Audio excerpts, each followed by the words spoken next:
Picture the fantasy. You walk into a crowded room and every head turns. People whisper your name. Strangers light up when they see you, desperate just to talk to you, to be near you.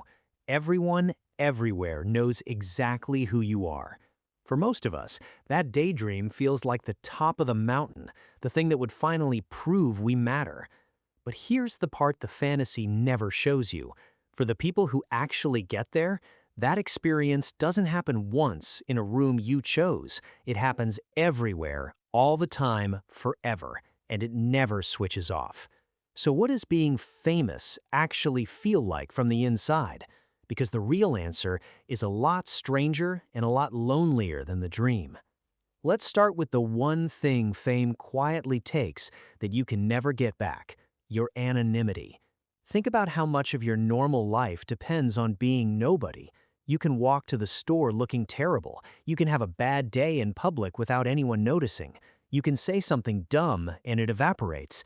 That invisible, ordinary freedom, the ability to just blend in, is something you probably never think about because you've never not had it.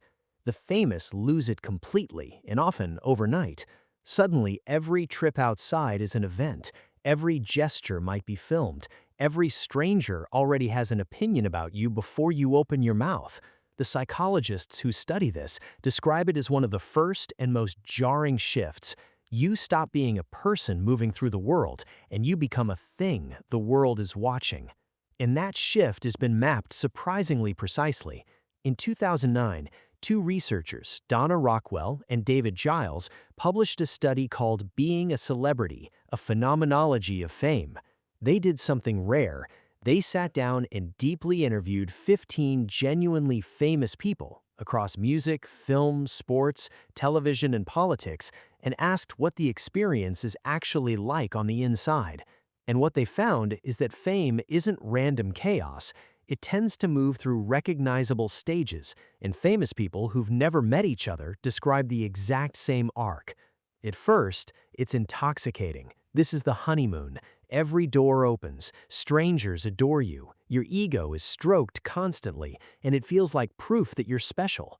Then comes a strange second phase, one many describe almost like an addiction. You get used to the attention, you start to need it. In normal life, without that constant validation, begins to feel flat and gray. But then the shine wears off, and the harder phases arrive, the ones the fantasy never mentions. And the first of those is a genuine crack in your sense of who you are. Because to be famous, you slowly split into two people. There's the private you, the person who existed before any of this, and then there's the public you, the name, the image, the character that millions of people think they know. And those two things are not the same, and managing the gap between them is exhausting.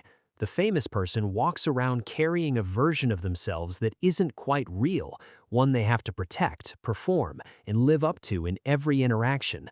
The researchers literally call this character splitting. You become both the person and the brand, and over time, it can get genuinely hard to remember which parts of you are you and which parts are the performance everyone expects. People fall in love with the public version, and some part of you always knows it isn't quite the real one. Which leads directly into one of the strangest features of modern fame. Thousands of people feel like they personally know you, and you have no idea who they are. Back in 1956, long before social media, two researchers named Horton and Wohl gave this a name: the parasocial relationship. It's a bond that only goes one direction. A fan can spend hundreds of hours with your voice, your face, your story. They feel like a close friend. They feel like they understand you. And then they meet you, and to them it's a reunion with someone they love, while to you it's a total stranger you've never seen before in your life. Now multiply that by millions. Imagine a world where an enormous number of people have a real emotional relationship with you, and you can't reciprocate a single one of them.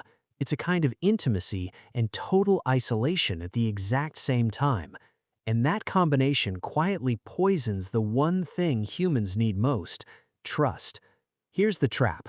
Once you're famous, you can never fully answer a simple question about anyone new who enters your life. Do they like me, the actual me, or do they like the fame, the access, what I can do for them? For most people, friendship just happens. For the famous, every new relationship carries a small, permanent question mark that can't be erased. The people in the study described growing suspicious, guarded, needing to test people, pulling inward. It's not that famous people are paranoid for no reason. It's that they're placed in a situation where genuine no-agenda connection becomes structurally hard to verify. And so, surrounded by more people than ever before, many describe feeling profoundly alone. There's an even darker edge the researchers found, and it has an unsettling name: entitization. It means being turned into a thing. When you're extremely famous, the public can stop experiencing you as a human being at all and start treating you like public property, an object that exists for their entertainment, their photo, their opinion, their consumption. People feel entitled to your body, your time, your attention, your private life. They'll say things to your face they'd never say to a real person, because on some level, you've stopped registering as one. You become a character that people feel they own.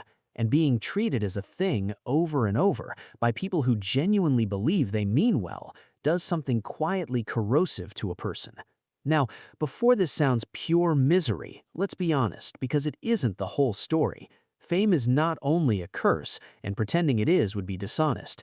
The same research that found all this pain also found real, genuine upside.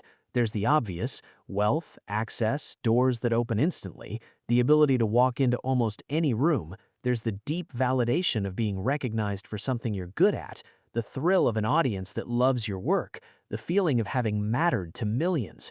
Some describe a sense of what the researchers call symbolic immortality, the idea that you'll be remembered, that your existence left a permanent mark.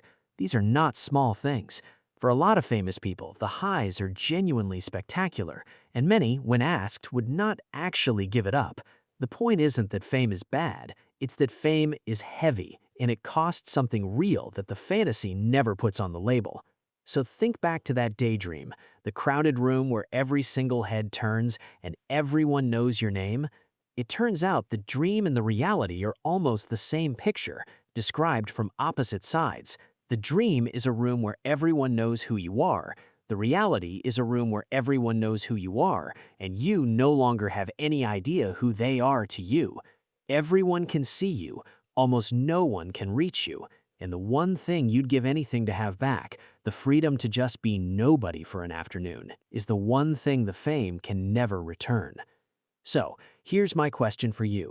Knowing all of this, the loss of anonymity, the split self, the impossible trust, would you actually still want to be famous?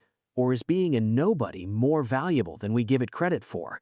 Tell me in the comments, and be honest.